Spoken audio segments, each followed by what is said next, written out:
এক champions trophy ঘিরে কতই না নাটক দেখলো ক্রিকেট বিশ্ব। ভেন্যু নিয়ে জটিলতা থাকলেও প্রায় ৩ দশক পর আইসিসির কোনো টুর্নামেন্ট নিজেদের মাটিতে আয়োজনের সুযোগ পেয়ে তা কোনোভাবেই হাতছাড়া করতে চায়নি পাকিস্তান। দেশটি থেকে চ্যাম্পিয়ন্স ট্রফি সরে যাবে এমন গুঞ্জনের পর থেকেই সাবেকরা কড়া মন্তব্য করে যাচ্ছেন ভারত দল এবং বিসিসিআইকে উদ্দেশ্য করে। পাল্টা জবাব দিয়ে যাচ্ছেন ভারতীয়রাও। এবার সেই তালিকায় যুক্ত হলেন ভারতের বিশ্বকাপ জয়ী ক্রিকেটার সুরেশ রায়না।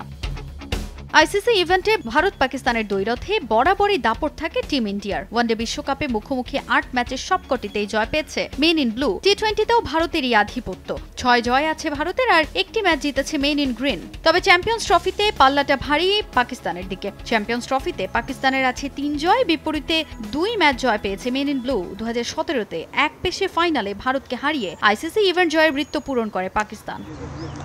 তবে চ্যাম্পিয়ন্স ট্রফির সেই সমীকরণ একপাশে রেখে পাকিস্তানকে হুঁশিয়ারি দিয়ে রাখলেন ভারতের সাবেক ক্রিকেটার সুরেশ রায়না। ২০১৭তে men in green champions trophy জিতলেও ভারত টি-20-র বর্তমান বিশ্ব চ্যাম্পিয়ন। সেটা যেন পাকিস্তান ভুলে না যায় তা আরও একবার মনে করিয়ে দিলেন বিশ্বকাপ জয়ী এই ক্রিকেটার।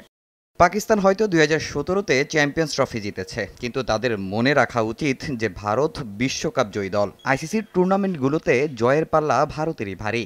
এদিকে ভারত পাকিস্তান ম্যাচে নিজেদের সূক্ষ্মতা নিয়েও কথা বলেন রায়না। ভারতের ওয়ার্ল্ড ক্লাস ব্যাটাররা যে কোনো পরিস্থিতিতে পাকিস্তানকে হারাতে পারে বলে বিশ্বাস রায়নার। যখনই ভারত পাকিস্তান ম্যাচ অনুষ্ঠিত হয়, চাপটা পাকিস্তানের ওপরই বেশি থাকে। ভারতের খেলোয়াড়রা জানে কিভাবে সেই চাপ সামলাতে হয়। রোহিত শর্মা এবং বিরাট কোহলিও ভালো করেই জানেন সেটা। বিরাট একজন অভিজ্ঞ ব্যাটার, তিনি জানেন কিভাবে পাকিস্তানকে মোকাবেলা করতে হয়। টুর্নামেন্ট শুরুর আগ পর্যন্ত সাবেকদের এই কথার লড়াই চলবে, তবে নিশ্চিতভাবেই চাপটা সমানভাবেই থাকবে দু দলের ওপর। মাঠের বাইরে নানা ইস্যুতে সমালোচিত ভারত দল সেই চাপ সামলে মাঠে নিজেদের কতটা মেলে ধরতে পারে সেটাই এখন দেখার বিষয়। তাজিন খন্দকার, সময় সংবাদ।